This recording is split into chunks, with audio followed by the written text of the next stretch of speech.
Meu nome é Luiz Gustavo, estamos aqui mais uma vez para falar sobre a lição dos adultos, então vai se preparando porque o resumeco tá começando. Lição de número 13, a última lição desse trimestre que tava falando sobre o quê? Deuteronômio. Cara, que lição fenomenal. E quais, foram os ensinamentos que nós absorvemos nessa lição. E a última lição fecha com chave de ouro esse tema tão precioso, que é o livro de Deuteronômio. A lição não tem muito a ver com o livro de Deuteronômio, mas tem a ver com um dos personagens principais do livro, que é Moisés. O tema da lição é a ressurreição de Moisés. E que lição espetacular. Melhor que o espetacular Homem-Aranha. Vamos lá. O verso para memorizar já nos dá o lampejo do galardão de Moisés, mas eu não vou falar sobre esse verso agora. Vamos focar no pecado de Moisés. A lição aborda esse tema. O pecado dele está relatado ali em Números 20. Não que Moisés não tivesse outros erros, outros pecados, mas esse foi o ponto crucial que ele ficou de fora da terra prometida. E quando você vai lá em Números, capítulo 20, do verso 1 ao versículo 13, você vê um momento em que Moisés pisa na casca de banana e dá um escorregão.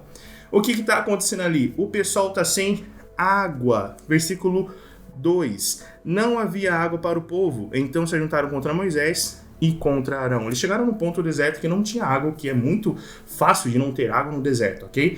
E aí o pessoal se juntou contra Moisés e Arão e começou ali a encher as paciências de Moisés, como sempre o povo fez. Assim que dava uma coisinha errada, eles iam lá e ficavam murmurando para Moisés, falando, tirou a gente do Egito para morrer aqui, dessa forma, bibibi, blá, blá, blá. E isso foi saturando Moisés de uma maneira, e ele foi falar com Deus. E Deus pede para ele o seguinte, Moisés, você vai na rocha e fala a rocha. Verso 8 fala que Moisés era para falar com a rocha, era uma ordem expressa de Deus.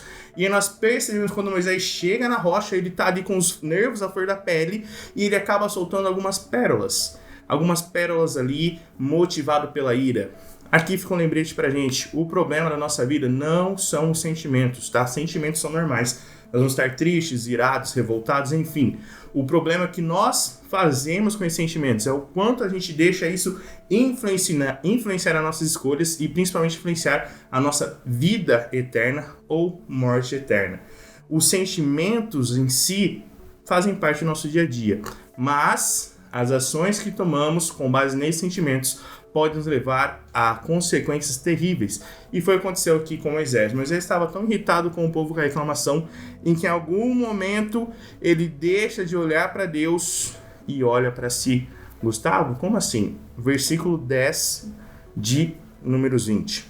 Moisés e Arão reuniram o povo diante da rocha, e Moisés lhe disse, ouve agora, rebeldes, porventura faremos sair desta rocha água para vós outros? Veja que Moisés fala que porventura eles vão fazer sair da rocha água, ou seja, Moisés sabia que quando Deus fala, Deus cumpre, mas nesse momento a ira tomou tanta conta de Moisés que ele se esqueceu de que quem estava direcionando tudo era Deus, e ele acabou falando que porventura eu e Arão vamos tirar água da rocha, e aí vem o verso 11, Moisés levantou a mão e feriu a rocha 2 vezes com o seu bordão. Era para ele falar com a rocha, ele simplesmente bate na rocha 2 vezes. Isso demonstra a ira de Moisés e como naquele ponto ele estava fora de si, porque ele fez o que Deus não pediu. É lógico que o milagre continuou acontecendo, saiu água da rocha, mas imagine a diferenciação de milagre, de Moisés falar com a rocha e de Moisés bater com a rocha. Imagine só chegar e falar, sai água da rocha, água para todo lado. E Moisés chega e deixa a chapuletada 2 vezes na rocha e sai água. O milagre aconteceu, mas essa não era a vontade de Deus. E principalmente a rocha, quando nós vamos ver, como nós vemos em toda a Bíblia, principalmente no Novo Testamento, a rocha simboliza Cristo. Era como se Moisés estivesse rejeitando a água da vida de Jesus e confiando em seus próprios méritos para conseguir essa água.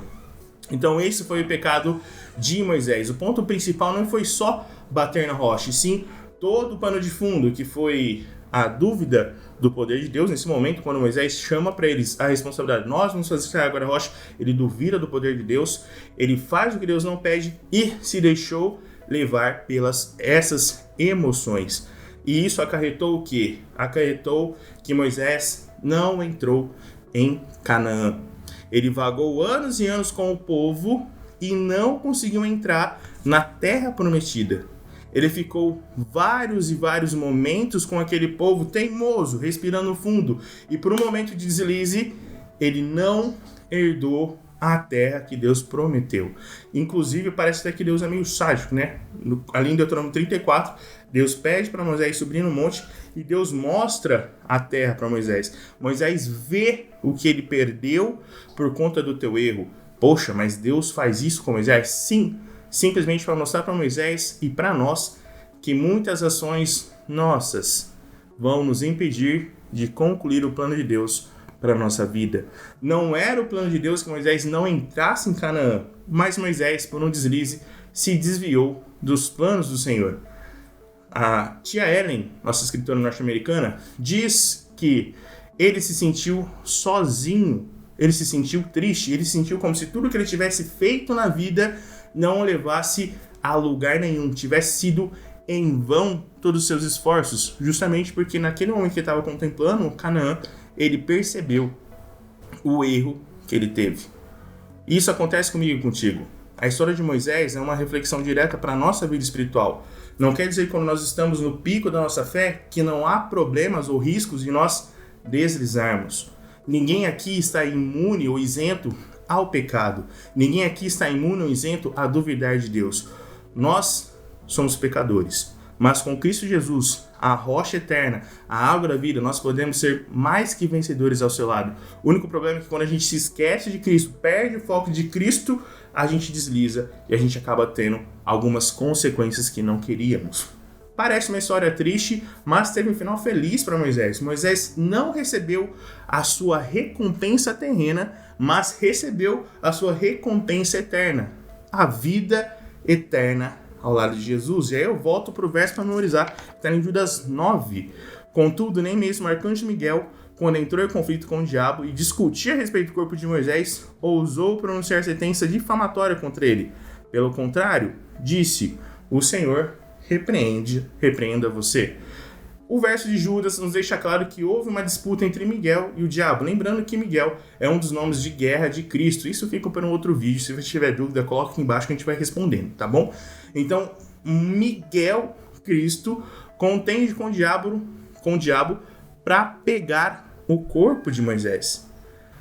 E aí, a gente tem o galardão divino, a resposta de toda a angústia de Moisés. Moisés foi ressuscitado e está no céu com Cristo. Ah, mas como assim, Gustavo? No Monte da Transfiguração aparece Jesus, Moisés e Elias.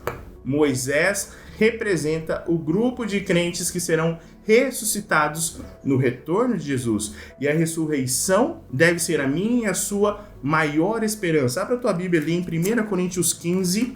1 Coríntios capítulo 15, eu vou dar ênfase aqui no verso 12, do verso 12 ao verso 13, e eu focalizo no verso 19. Então, 1 Coríntios 15, do verso 12 ao verso 13. Ora, se é corrente pregar-se que Cristo ressuscitou dentre os mortos, como, pois, afirmam alguns entre vós que não há ressurreição de mortos?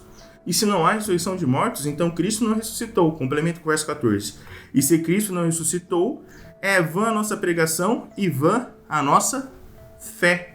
Ou seja, se eu duvidar do poder de Cristo de ressurreição, se eu duvidar do poder de Cristo ser ressuscitado, de ser ressuscitado Moisés ou de qualquer outro personagem, eu duvido da minha própria fé. Porque o ponto principal do cristianismo é que o nosso Deus não só morreu, como ele ressuscitou para nos salvar. Versículo 19 de 1 Coríntios 15. Se a nossa esperança em Cristo se limita apenas a esta vida, somos os mais infelizes de todos os homens. Eu sei que você tem passado por momentos difíceis, eu não sei quais, mas sei que você que está me assistindo está passando por momentos de dificuldade, porque eu passo por momentos de dificuldades, o Ismael passa por momentos de dificuldades, todos nós passamos por lutas e angústias, mas a nossa esperança não deve se limitar a este mundo. Moisés perdeu Canaã, mas ganhou o céu. Talvez eu e você vamos perder os nossos sonhos terrenos, mas teremos a vida eterna. Responde para mim, o que é melhor para você? A vida eterna ou as coisas passageiras? Este é o foco da lição, mostrando que Moisés perdeu algo passageiro, mas recebeu algo eterno. Feche seus olhos, eu vou orar por você nesse momento. Eterno Deus, soberano Senhor, agradecidos somos por estarmos aqui estudando a última lição do trimestre. Senhor, nos ajude a focar no que é eterno. Eu sei, meu Pai, que esse espectador está com algum problema na vida. Eu sei que ele está com alguns objetivos que não foram concluídos e que talvez não fazem parte do seu plano, Senhor, para a vida dele. Mas ajude-os, ajude essa pessoa, ajude essa moça, esse homem, qualquer pessoa que está assistindo, ajude a focar no eterno e esquecer o passageiro. E seja conosco, em nome de Cristo Jesus. Amém. É isso aí, essa foi a nossa última lição sobre o livro de Deuteronômio. Comenta aqui embaixo o que você aprendeu com essa lição. Aproveita, já se inscreve no canal e também nos siga nas redes sociais para você ficar por dentro de tudo que acontece. Um forte abraço a todos e que Deus os abençoe.